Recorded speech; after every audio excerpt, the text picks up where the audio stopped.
গর্ভকালীন সময়ে একটা মায়ের যে পরিমাণ যত্ন নেওয়া হয়ে থাকে, অনেক সময় দেখা যায় যে ডেলিভারি পরে সেই যত্নটার ঘাটতি ঘটে থাকে। সাধারণত ডেলিভারি সেটা নর্মালি হোক আর সিজারিয়ান ডেলিভারি হয়ে থাকুক, ডেলিভারি পরপর মা দেখা যাচ্ছে সন্তানকে লালন পালন বা সন্তানের রক্ষণাবেক্ষণ বা সন্তানকে দেখাশোনার কাজে নিজে এতই ব্যস্ত হয়ে যায়, অনেক সময় নিজের স্বাস্থ্যের প্রতি উনি আসলে খেয়াল করেন না। তো সুতরাং আজকে আমি আপনাদের কাছে সেই প্রসব পরবর্তী স্বাস্থ্য ব্যবস্থা বা প্রসব পরবর্তী মায়ের ব্যায়াম বা এই বিষয়গুলো নিয়ে আপনাদের সাথে আমি আলাপ করব।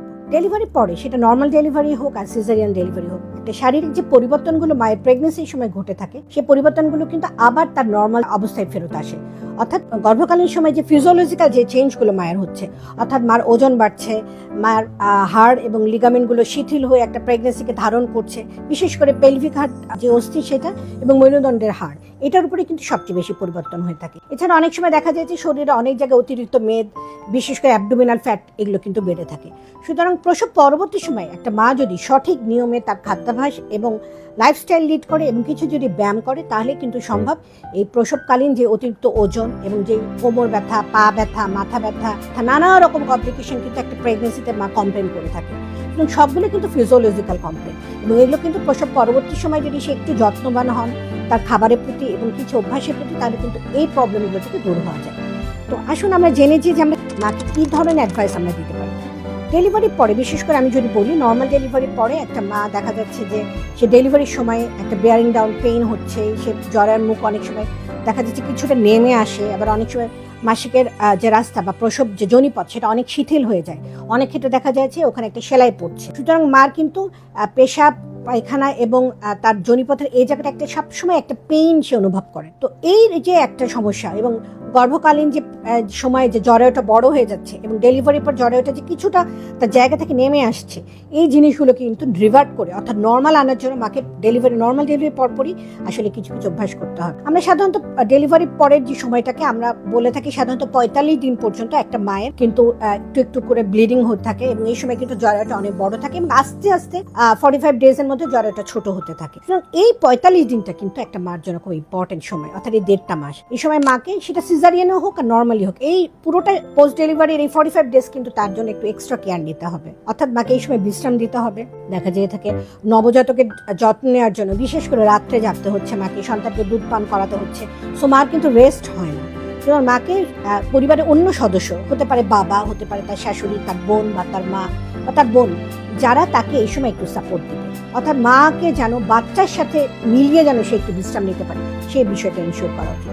কারণ যখন মা বিশ্রাম নেবে, যখন সে রেস্ট নেবে, তখন কিন্তু তার মাসেলগুলো রিল্যাক্স হয়, তার শরীরের যে হরমোনগুলো সঠিকভাবে রিলিজ হয়ে থাকে, এবং সে যদি সঠিকভাবে খাওয়া দাওয়া গ্রহণ করে তার পর্যাপ্ত ঘুমও হয়ে থাকে। সুতরাং মাকে পর্যাপ্ত বিশ্রামের সুযোগ দিতে হবে। ফলে যখন সেই বিশ্রাম যখন হবে, তার মাসেলগুলো অটোমেটিকই দেখা যাচ্ছে কন্ট্রাকশন রিল্যাক্সেশনের মাধ্যমে মাসেলগুলো তার আগের অ্যাক্টিভিটিসে অর্থাৎ আগের সাইজে ফেরত আসবে। কিন্তু কোনো মা যদি দেখা যাচ্ছে যে সেই বিশ্রামটা সে নিতে পারছে না, তাকে তার সাংসারিক কাজের জন্য যেমন দেখতে হচ্ছে, সাথে সাথে তার সন্তানকেও দেখতে হচ্ছে, ফলে দেখা যাচ্ছে মা একবার বসে কাজ করছেন, রান্না বান্না করছেন, ঝুঁকে নিচু হয়ে কোনো কাজ করছেন, তাদের ক্ষেত্রে কিন্তু ক্রনিক একটা কোমরে ব্যথা হয়ে থাকে। যেই সমস্যাটা কিন্তু অনেকেই বলে থাকেন যে আমার সিজারিয়ান সেকশন হয়েছিল, আমার একটা ইনজেকশন দেওয়া হয়েছিল স্পাইনাল, সেইখানে আমার নার্ভে ব্যথা হচ্ছে, তারপর থেকে আমার ব্যথাগুলো হচ্ছে। আবার অনেকে বলে থাকেন যে আমার নর্মাল ডেলিভারি হয়েছে, আমি অনেকক্ষণ আমাকে চিৎ করে শুয়ে রাখা হয়েছিল, যখন আমার এই বাচ্চা বের হওয়ার পর থেকে আমার একটা টান লাগছে, এবং আমার ওই যে সেলাইটা দেওয়া হয়েছে জরায়ের মুখে, যে এপিসোডমি যে সেলাই, তারপর থেকে আমার এই জায়গাগুলোতে ব্যথা করছে। আসলে ব্যাপারটা কিন্তু সেটা না। সে জিনিসগুলো সাময়িক ব্যথাগুলো থাকবে, কিন্তু তার সেই জিনিসগুলোকে নর্মাল আসার জন্য সেই রিয়াকশন টাইমটাকে দিতে হবে, যেটার জন্য দরকার একটা পর্যাপ্ত বিশ্রাম। সুতরাং প্রথম ৪৫ দিন বিশ্রামটা অবশ্যই অপরিহার্য।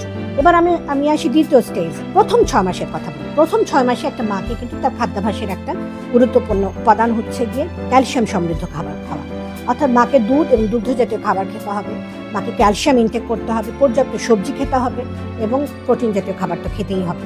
তাহলে কি হবে, মার মেরুদণ্ডের হাড়ের এবং পেলভিস হাড়ের যে পরিবর্তনগুলো হচ্ছে, অর্থাৎ বাচ্চাকে জায়গা করার জন্য এই হাড়গুলো কিন্তু ওয়্যার অ্যান্ড টিয়ার অনেক বেশি হয়। সুতরাং যদি ক্যালসিয়াম সমৃদ্ধ খাবার বেশি খাওয়া হয়ে থাকে, এবং যদি পর্যাপ্তভাবে সে ক্যালসিয়াম সমৃদ্ধ খাবারের সাথে সাথে সে যদি দুধও পান করে থাকে, তাহলে কিন্তু এই হাড়গুলো আবার নতুন করে রিজেনারেট করে, এবং তার যে হাড়ের যে বিভিন্ন ক্ষয়গুলো, সেই ক্ষয়গুলো পূরণ হতে থাকে। কিন্তু কোনো মা যদি দেখা যাচ্ছে এই সময় সে আর ক্যালসিয়াম খাচ্ছে না বা দুধও খাচ্ছে না, এইরকম যদি হয়ে থাকে, সেক্ষেত্রে কিন্তু এই হাড়ের যে ক্ষয়টা হচ্ছে, সে ক্ষয়টা পূরণ হয় না, তখন কিন্তু একটা ক্রনিক অস্থিক্ষয় এবং সেই রিলেটেড যে কমপ্লিকেশন সেগুলো হতে থাকে। এবার আসি কিছু ব্যায়ামেও কিন্তু প্রয়োজন। অর্থাৎ ডেলিভারির পরে বিশেষ করে যাদের সিজারিয়ান সেকশন হয়েছে তাদের জন্য আমরা বলে থাকি যে 3 মাস পরে, বাট যাদের নর্মাল ডেলিভারি হয়েছে তারা কিন্তু 1.5 মাস পরেই কিন্তু কিছু ব্যায়ামে চলে যেতে পারেন। সে ব্যায়ামগুলোর মধ্যে হতে পারে সিম্পল, যেটা সাঁতার যেটা বলি সেটা হতে পারে উনি কিছু যোগা করতে পারেন, অথবা উনি যে জিনিসটা করতে পারেন যে পেলভিক মাসল এক্সারসাইজ।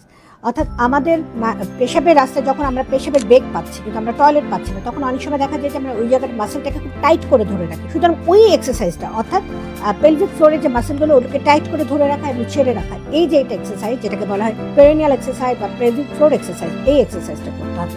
এছাড়া কোমরের যে ব্যথা বা যেটা হওয়ার আরেকটা কারণ কোমরের মাসলগুলো খুব দুর্বল হয়ে যায় প্রেগনেন্সির সময়, সুতরাং ব্যাক মাসেল স্ট্রেংথেনিং এক্সারসাইজ করতে হবে।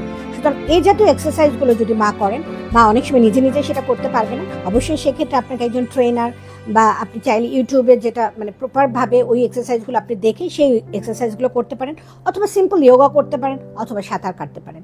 এই জাতীয় অভ্যাসগুলোকে যদি করা হয়ে থাকে তাহলে কিন্তু পরবর্তীতে যেই দেখা যেয়ে থাকে পেশাব, অনেকের ক্ষেত্রে হাঁচি কাশির সময় পেশাব ঝরে যাচ্ছে, অনেকের দেখা যাচ্ছে সহবাস করতে সমস্যা হচ্ছে, ওখানে ব্যথা পাচ্ছেন মাসিকের দ্বারে, অথবা অনেকে দেখা যায় যে কন্টিনিউয়াস ক্রনিক ব্যাক পেন হচ্ছে, অথবা অনেকে দেখা যায় লেগ মাসল বা পায়ের মাসল ক্র্যাম্প হচ্ছে, সেই সবগুলো কিন্তু দূর করা সম্ভব। সুতরাং প্রসব পরবর্তী ব্যায়াম এটা একটা ইম্পর্টেন্ট জিনিস, এবং এই বিষয়ে আমাদেরকে প্রসবকালীন সময় থেকে লক্ষ্য রাখতে হবে। তাহলে কিন্তু আপনারা পরবর্তীতে দেখা যাচ্ছে আবার আপনি আগে সেই সুন্দর স্বাস্থ্যে ফিরে যেতে পারবেন। ধন্যবাদ।